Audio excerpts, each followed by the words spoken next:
Sahabat setia Gowor yang dikasihi Tuhan, Shalom. Hari ini adalah Rabu 29 Mei 2024. Kita akan bersama-sama merenungkan dan menimba inspirasi dari firman Tuhan hari ini yang diambil dari Injil Markus 10 ayat 32 sampai dengan 45. Mari kita siapkan hati kita. Haleluya, haleluya, haleluya. Putra manusia datang untuk melayani dan menyerahkan nyawanya sebagai tebusan bagi semua orang. Haleluya, haleluya, haleluya.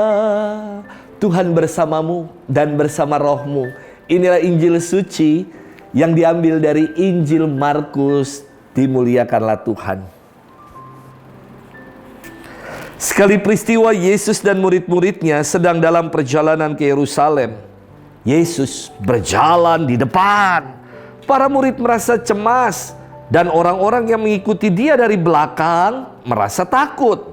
Sekali lagi Yesus memanggil ke-12 muridnya. Dan ia mulai mengatakan kepada mereka apa yang akan terjadi atas dirinya. Yesus berkata, "Sekarang kita pergi ke Yerusalem, dan anak manusia akan diserahkan kepada imam-imam kepala dan ahli-ahli Taurat. Mereka akan menjatuhi dia hukuman mati. Mereka akan menyerahkan dia kepada bangsa-bangsa yang tidak mengenal Allah. Ia akan diolok-olok, diludahi, disesah dan dibunuh. Dan sesudah 3 hari ia akan bangkit." Lalu Yakobus dan Yohanes anak-anak Zebedeus mendekati Yesus. Mereka berkata, "Guru, kami harap engkau mengabulkan suatu permohonan kami." Jawab Yesus, "Apakah yang kalian ingin kuperbuat bagimu?" Mereka menjawab, "Perkenankanlah kami ini duduk dalam kemuliaan-Mu kelak, seorang di sebelah kanan dan seorang di sebelah kirimu." Tetapi Yesus berkata kepada mereka, "Kalian tidak tahu apa yang kalian minta. Sanggupkah kalian meminum piala yang harus kuminum dan dibaptis dengan pembaptisan yang harus kuterima?" Mereka menjawab, "Kami sanggup." Yesus lalu berkata kepada mereka, "Memang kalian akan minum piala yang harus kuminum dan akan dibaptis dengan baptisan yang harus kuterima. Tetapi hal duduk di sebelah kananku atau kiriku aku tidak berhak memberikannya. Itu akan diberikan kepada orang-orang yang baginya telah disediakan." Mendengar itu, ke-10 murid yang lain menjadi marah kepada Yakobus dan Yohanes. Tetapi Yesus memanggil mereka lalu berkata, "Kalian tahu bahwa orang-orang yang disebut pemerintah bangsa-bangsa memerintah rakyatnya dengan tangan besi. Dan pembesar-pembesarnya menjalankan kuasanya dengan keras atas mereka. Tetapi janganlah demikian di antara kalian. Barang siapa ingin menjadi besar di antara kalian, hendaklah ia menjadi pelayanmu. Dan barang siapa ingin menjadi yang terkemuka di antara kalian, hendaklah ia menjadi hamba untuk semuanya. Sebab anak manusia pun datang bukan untuk dilayani, melainkan untuk melayani dan untuk memberikan nyawanya sebagai tebusan bagi banyak orang." Demikianlah sabda Tuhan. Terpujilah Kristus. Sahabat setia Gowor yang dikasihi Tuhan, Shalom.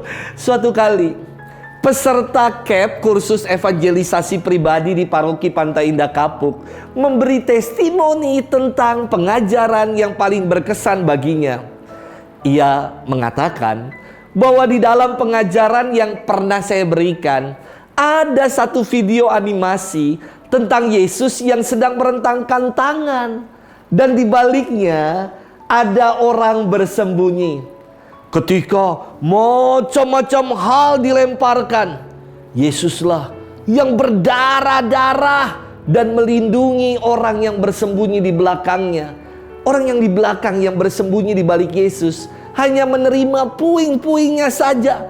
Namun orang ini tidak sadar dan dia bertanya kepada Tuhan, "Tuhan, kenapa aku mengalami hal-hal ini?" Terkadang kita juga seperti itu loh. Hanya secuil saja yang kita alami, namun kita sudah mengeluh dan menggerutu atas hidup ini. Sahabat setia Gowor yang dikasihi Tuhan, bacaan hari ini untuk saya sangat istimewa. Jika kita cermati dengan seksama, di bagian awal tadi dikatakan Yesus dengan murid-muridnya sedang dalam perjalanan menuju ke Yerusalem. Dan Yesus berjalan di depan. Namun para murid cemas dan orang-orang yang mengikutinya takut. Padahal Yesuslah yang berjalan di depan. Ia yang menanggung dan memikul segala dosa kita. Yesus menubuatkan maksud dan tujuannya untuk pergi ke Yerusalem, yakni dirinya akan diserahkan kepada imam-imam kepala dan ahli-ahli Taurat. Ia akan diludahi, diolok-olok, disiksa dan dibunuh. Namun pada hari ketiga ia akan bangkit. Harapan Yesus menyampaikan nubuat ini kepada para muridnya, maksudnya adalah agar mereka, para murid itu siap, tidak gentar saat nubuat ini sungguh terjadi. Namun respons atau tanggapan para muridnya, secara khusus Yakobus dan Yohanes anak-anak Zebedeus, mereka malah berkata begini, mengajukan permohonan, proposal kepada Yesus agar bisa duduk di sebelah kiri dan kanannya. Jelas, gambaran Yesus sebagai Mesias tidak kena bagi para murid. Teristimewa bagi Yakobus dan Yohanes ini yang minta kedudukan spesial, yang minta kalau udah ikut Yesus, mintanya selalu mau jadi yang enak-enak saja, diganjar dengan kemuliaan dunia dan kekuasaan atas negeri ini karena aku telah mengikuti Yesus. Gambaran Mesias dunia diluruskan oleh Yesus melalui sabda dan tindakannya, bahwa ia datang bukan untuk dilayani tetapi untuk melayani dan untuk memberikan nyawanya menjadi tebusan bagi banyak orang. Inilah Mesias sejati yang mengubah hakikat dari seorang pemimpin menjadi seorang pelayan. Sahabat setia Gowor yang dikasihi Tuhan, tetaplah setia, saya kira setia untuk berjalan bersama dengan Yesus. Tidak usah takut dan cemas dan gentar, karena Yesus yang berjalan di depan kita. Kita hanya perlu ikut. Terkadang memang ikut Tuhan tidak gampang, namun yakinlah kesetiaan kita mengikuti Tuhan akan berbuah pada keselamatan.